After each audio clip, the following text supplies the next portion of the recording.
दर्पण में दिखे हुए चेहरे को ही सत्य मान लिया,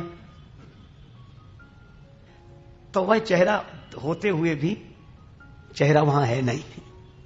इसीलिए कबीरदास जी व्यंग करते हैं, पंडित बात बदलते झूठा। उपनिषद कहते हैं जो कहता हमने जान लिया उसने कुछ नहीं जाना। पश्यामतम ऐसे आया, जो कहता मैंने देखा। इसका अर्थ है कि जहां तुमने देखा वहां है नहीं, और जहां है वहां दिखा नहीं। वहां तो यद्यपि ब्रह्म अखंड अनंता अनुभव गम्य भजहि यही संता। सीधी सी बात है। अच्छा, जाना क्या जाता है? जाना जाता है भगवान का स्वरूप, और माना क्या जाता है? भगवान का रूप। इसलिए ज्ञानी स्वरूप तक पहुंचते हैं और भक्त रूप को पाकर धन्य हो जाता है। इतनी सी बात है। इसीलिए या तो जान लो या मान लो। मान लिया तो भक्त हैं, जान लिया तो ज्ञानी है, और न जाने न माने तो न ज्ञानी है न भक्त हैं। एक बार एक आदमी अपने बेटे को ले गया और बोले इसको पढ़ा दो आचार्य जी, मेरा बेटा बड़ा योग्य है, पर आप पढ़ा देंगे तो ठीक रहेगा। आचार्य जी बोले जब योग्य है ही तो पढ़ाने की क्या जरूरत है? बोले नहीं नहीं, फिर भी डिग्री रहे तो अच्छा रहता है। आचार्य जी समझ गए कि जब पिता के अभिमान का यह हाल है तो बेटा कैसा होगा, रखो। एक महीने बाद आए कि मेरे बेटे में तो सारे गुण होंगे, मुझे लगता है 100 में एक आध कम हो तो हो, 100 में 100 के गुण होंगे। आचार्य जी बोले नहीं, एक कम नहीं, 100 में 2 कम है बस, 98 तो है। तो बोले वो मैं पहले कह रहा था कि उसमें 98 गुण आप बता, लेकिन 2 कौन से नहीं है? आचार्य जी बोले बस केवल 2 नहीं है। क्या? बोले इसमें इसकी खुद की अकल है नहीं, एक, और हमारी मानता नहीं, बस ये 2 ही है, बाकी तो सब ठीक है। तो अपनी बुद्धि के द्वारा जाना ना जा सके और जिन्होंने जाना है उनकी बात मानी ना जा सके, इसको बोलते हैं उभय भ्रष्ट, दोनों तरफ से। तो मैं यहां चर्चा आपसे कर रहा था कि ज्ञान के मार्ग पर विचार मुख्य है और भक्ति के मार्ग पर विश्वास मुख्य है। विचार बुद्धि से किया जाता है और विश्वास मन से किया जाता है। भगवान ने बड़ी सुंदर बात कही, बहुत सुंदर बात। ऐसी अनोखी बात भगवान बता रहे हैं कि मेरा भक्त कौन है? कौन है महाराज? बोले जो संतों का संग करता हो वह मेरा भक्त है। भगवान कह सकते थे कि जो मेरी पूजा करे, मेरी आरती उतारे, वह मेरा भक्त है, मुझे प्रणाम करे ना। मैं कहता हूं ऐसो को उदार जग माही, श्री राम जी जैसा कौन होगा? कहते हैं कि जो संतों का संग करे, संग करे संतों का, सेवा करे संतों की, भक्त हमारा। जो संत की सेवा को अपनी भक्ति मान ले, ऐसा उदार कौन हो? इसीलिए भगवान कहते हैं प्रथम भगति संतन कर संगा। अब ये अर्धाली का भी आधा भाग है, पर कितना विस्तार हो सकता है इसके चिंतन पर यदि हम लोग अपनी बुद्धि को केंद्रित करें। पहली भक्ति है संत का संग करें। शबरी माता पूछ सकती है कि संत कौन? हम किसे संत समझें? तो इसके लिए मानस में यत्र तत्र देखें, भगवान ने संतों के लक्षण बताए। अच्छा, जहां जहां संतों के लक्षण बताए हैं वहां भी अनोखी बात है। नारद जी ने जब पूछा कि महाराज आप संतों के बस में रहते हैं तो संतों का लक्षण क्या है? भगवान ने वहां कहा सट विकार जित अनघ अकामा, अनघ अकिंचन सुचि सुख धामा। चलो, सम दम नियम नीति नहीं डोलही, परुष वचन कबहू नहीं बोलही। संत कौन?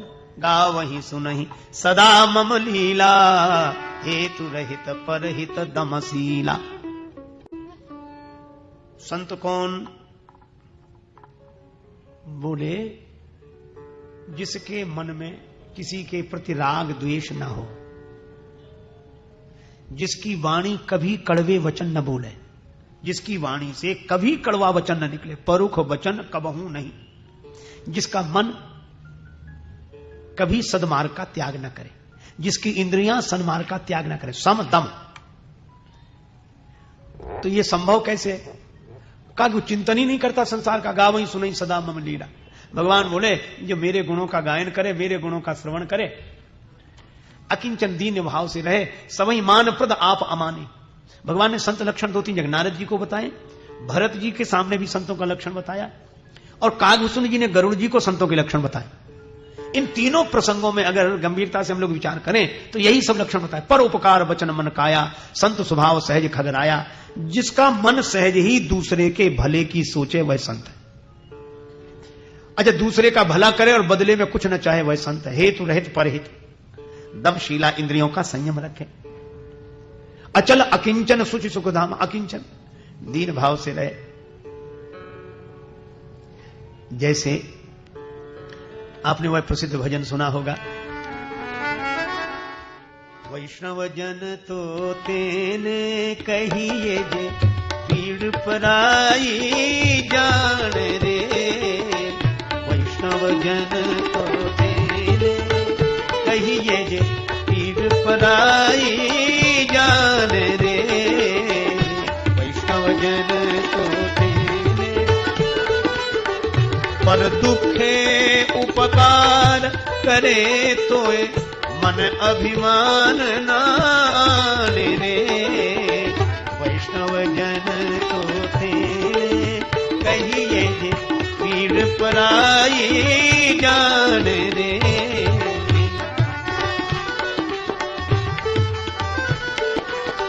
सकल लोक मां सहुने बंदे, निंदा ना करे के नीरे। सकल लोक मां सहुने बंदे, निंदा ना करे के नीरे। बात काछ मन निश्चल राखे, धन धन जननी तेनी रे। वैष्णव जन तो तेने कहिए पीड़ पराई जान रे। वैष्णव जन तो तेने।